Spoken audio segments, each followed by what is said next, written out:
డొక్కా సీతమ్మ మధ్యాహ్న భోజన పథకంతో కళాశాలల్లో డ్రాప్ అవుట్స్ ను అరికట్టడంతో పాటు ఇంటర్మీడియట్ విద్యార్థుల భవిష్యత్తుకు మంచి పునాది వేసేందుకు గొప్ప అవకాశం ఉంటుందని జిల్లా కలెక్టర్ షాన్మోహన్ పేర్కొన్నారు. శనివారం సామలకోట ప్రభుత్వ జూనియర్ కళాశాలలో ఇంటర్మీడియట్ విద్యార్థులకు డొక్కా సీతమ్మ మధ్యాహ్న భోజనం పథకం ప్రారంభోత్సవ కార్యక్రమానికి జిల్లా కలెక్టర్ షాన్మోహన్, పెద్దాపురం నియోజకవర్గ MLA Nimmakayala Chinarajappa, Kakinada urban development authority chairman Tummala Ramaswamy, Samalkot municipal chairman Gangireddy Aruna, ఇతర ప్రజాప్రతినిధులు ముఖ్య అతిథులుగా హాజరయ్యారు. ఈ సందర్భంగా జిల్లా కలెక్టర్, ఎమ్మెల్యే కూడా చైర్మన్ మధ్యాహ్న భోజనాన్ని విద్యార్థులకు వడ్డించారు. ఈ సందర్భంగా జిల్లా కలెక్టర్ షాన్మోహన్ మాట్లాడుతూ, రాష్ట్ర ప్రభుత్వం డొక్కా సీతమ్మ మధ్యాహ్న భోజన పథకం ద్వారా పాఠశాల విద్యార్థులతో పాటు ఇంటర్ విద్యార్థులకు ప్రాధాన్యతను ఇచ్చి నాణ్యమైన ఆహారాన్ని అందిస్తుందని అన్నారు. ఎమ్మెల్యే నిమ్మకాయల చినరాజప్ప మాట్లాడుతూ, కూటమి ప్రభుత్వం మహనీయురాలు డొక్కా సీతమ్మ సేవలను గుర్తించి పాఠశాల విద్యార్థులకు అందించే మధ్యాహ్న భోజన పథకానికి ఆమె పేరు పెట్టడం శుభ పరిణామని అన్నారు. సమావేశంలో కూడా chairman Tummala Ramaswamy, Samalkot municipal commissioner A Sridevi, vice chairman Gokina Sunitradevi, DIEO G Nookaraju, AD Vinayamohan, మండల విద్యాశాఖ అధికారులు వై శివరామకృష్ణ, పి పుల్లయ్య, ఇతర ప్రజాప్రతినిధులు, అధికారులు తదితరులు పాల్గొన్నారు. డిగ్రీ కాలేజ్ అయ్యే అవకాశం ఈ కాలేజీకి అన్ని అవకాశాలు ఉన్నాయి. తప్పనిసరిగా మనం వర్కౌట్ చేసి బిల్డింగ్లు కట్టించగలిగితే డిగ్రీ కాలేజ్ కూడా మనకు వచ్చే అవకాశం ఉంది. మీరు సహకారం చేయండి, మేము కూడా సహకారం చేస్తాం, ప్రజలు కూడా సహకారం చేస్తారు. ఈ కమిటీ వారు కూడా ఇప్పటికే మన కమిటీ అంతా కూడా కొంచెం ఈ స్కూల్ గురించి ప్రాధాన్యత ఉంది. అలాగే చాలామంది వచ్చి ఇక్కడ పెద్దలందరూ కూడా ప్లేయర్స్ కూడా ఈ వర్కర్స్ కూడా వచ్చి ఇక్కడ వర్క్ చేసుకోవడం, ఎక్కడ కూడా ఎడ్యుకేషన్కి ఇబ్బంది లేకుండా చేస్తున్నారని చెప్పి మీకు తెలియజేస్తుంది. అలాగే మా నియోజకవర్గానికి వచ్చినప్పటికి మీ సహకారం చాలా సహకారం ఉంది. మీరు ఇప్పటికే మాకు ఎప్పుడు కూడా మా నియోజకవర్గాన్ని అభివృద్ధికి అన్ని విధాలా సహకారం చేస్తాను, భవిష్యత్తులో కూడా సహకారం చేయాలి. ఎందుకంటే మాది ఒకటే ధ్యేయం, ఏ నియోజకవర్గం అభివృద్ధి చేయనంత నియోజకవర్గం అంత అభివృద్ధి మా నియోజకవర్గం చేయాలని చెప్పి డిసైడ్ చేయాలి. అందుకే ఇలా 6 నెలల్లోని మీరు 20 కోట్లు ఎన్ఆర్ఐ తీసి ఇచ్చారు, ఒక 5-6 కోట్లు మున్సిపాలిటీకి నిధులు తీసుకురావడం జరుగుతుంది.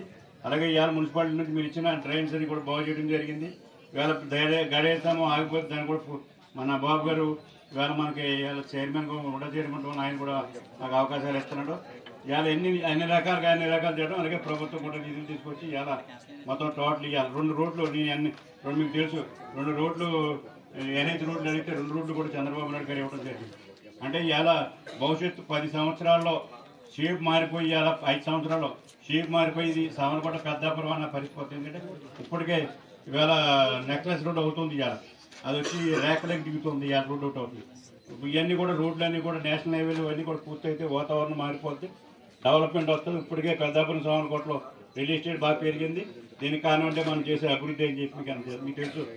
గవర్నమెంట్లో ఏం జరిగిందో నాకు కామెంట్ చేయక్కర్లేదు, కానీ మీకు అందరికీ తెలుసు. మేము వచ్చిన 6 నెలల్లోనే ఇన్ని కార్యక్రమాలు చేపట్టామంటే ప్రభుత్వ సహకారం, కలెక్టర్ గారి సహకారం.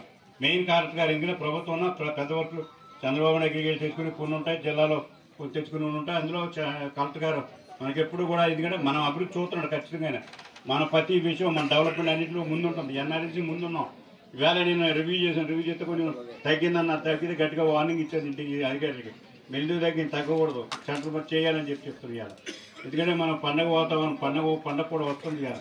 ఈ పండుగ అయ్యేటప్పటికే చంద్రబాబు నాయుడు గారు ఈ రోడ్లన్నీ కూడా ప్యాచ్ వర్క్ చేసి ఎక్కడ గోతులు లేకుండా చేయమని చెప్పి ఆదేశించారు. దాని ప్రకారం అన్ని కూడా చేస్తాం. చంద్రబాబు నాయుడు గారు కూడా ఈ రాష్ట్రం బాగుపడాలి, ఈ జిల్లాలు బాగుపడాలి, పట్టణాలు బాగుపడాలని ఆలోచనతో ఆయన ఉన్నాడు. అని చెప్పి మనకు కావాల్సిన నిధులు ఇస్తారు. ఏం మనం భయపడక్కలేదు, నిధులు లేవని భయపడక్కలేదు. మన కేంద్రం మనకు సపోర్ట్ ఉంది, పవన్ కళ్యాణ్ గారు మనకు సపోర్ట్ ఉన్నాడు. అని చెప్పి మనకు ఇబ్బంది లేకుండా చేస్తాం.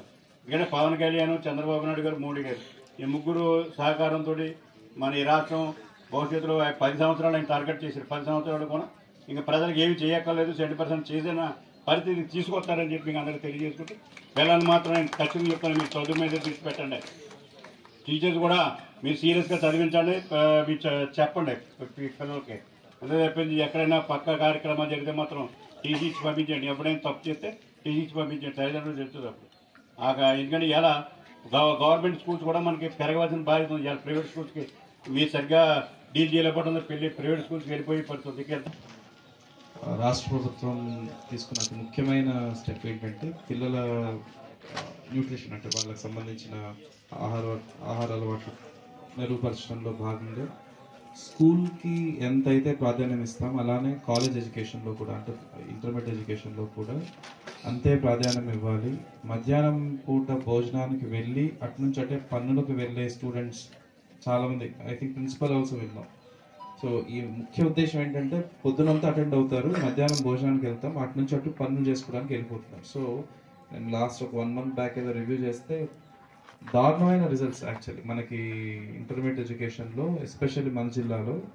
మరి ఆ ఎగ్జామ్ ఒకటి ఎలా ఉండిందో లేకపోతే అన్ని ఎగ్జామ్స్ ఎలా ఉన్నాయో నాకు తెలియాలి. ఇంకా నెక్స్ట్ మంత్ మళ్ళీ నేను పిలుస్తాను. బట్ ఆ ఫార్మేటివ్ టెస్ట్ 3 or 2 అమ్మా మన రోజు మాట్లాడు క్వార్టర్లీ కదా. సో ఆ క్వార్టర్లీ టెస్ట్ చూసినప్పుడు one of the worst districts in the entire state. General ఏమనుకుంటాం మనం, ట్రైబల్స్ ఉంటారు కాబట్టి అల్లూరి సీతారామరాజు జిల్లాను లేకపోతే ఇంకోటి ఏదో మన్యమో ఇలాంటి అనుకుంటాం. Worst district in entire state is Kakinada when it comes to results. So at least ఆ ఫార్మేటివ్ ఎగ్జామ్, ఆ క్వార్టర్లీ ఎగ్జామ్లో. సో అతి ముఖ్యమైన కారణం నాకు చెప్పింది ఏంటంటే స్టూడెంట్స్ రావట్లేదు, వచ్చిన తర్వాత మార్నింగ్ అటెండెన్స్ వేసిన తర్వాత మధ్యాహ్నం పూట వెళ్ళిపోతున్నారు. సో వాళ్ళు ఏం చేస్తున్నారు, వాళ్ళ పరిస్థితి ఏంటి అవన్నీ తెలుసుకునే అవకాశం లేక కొంచెం తగ్గిపోయింది బాగా పాస్ పర్సంటేజ్ అనేది ఆ రోజు నాకు అర్థమైంది. సో అలాంటి పరిస్థితులు ప్రతి స్కూల్లోనూ ఉంటాయి, ప్రతి కాలేజ్లోనూ ఉంటాయి. కాబట్టి ఈ మధ్యాహ్న భోజనం పథకం స్టార్ట్ చేయడానికి అతి ముఖ్యమైన ఉద్దేశం ఏంటంటే అలాంటి పిల్లలను స్కూల్లో అదే కాలేజ్లో ఉంచడానికి మధ్యాహ్నం పౌష్టికమైన ఆహారం ఇవ్వడంతో అట్లీస్ట్ వాళ్ళు ఇంకొక 4-5 గంటలు నెక్స్ట్ అంటే 9 గంటలకు స్టార్ట్ అయితే కాలేజ్ 5 గంటల దాకా, ఇంకేదైనా చదువుకుంటే 5-5:30 దాకా కాలేజ్లో ఉండాలి. టీచర్స్ పర్యవేక్షణలో వాళ్ళు చదవాలి, పర్సంటేజ్లు బాగా రావాలి, తర్వాత ఎమ్మెల్యే గారు అన్నట్లు కొంత ఉన్నత విద్యకి వెళ్ళగలగాలి. సో ఆ ఉద్దేశంలో అతి ముఖ్యమైన స్టెప్ తీసుకోవడం జరిగింది ఇవాళ ఈ మధ్యాహ్న భోజన పథకం కాలేజ్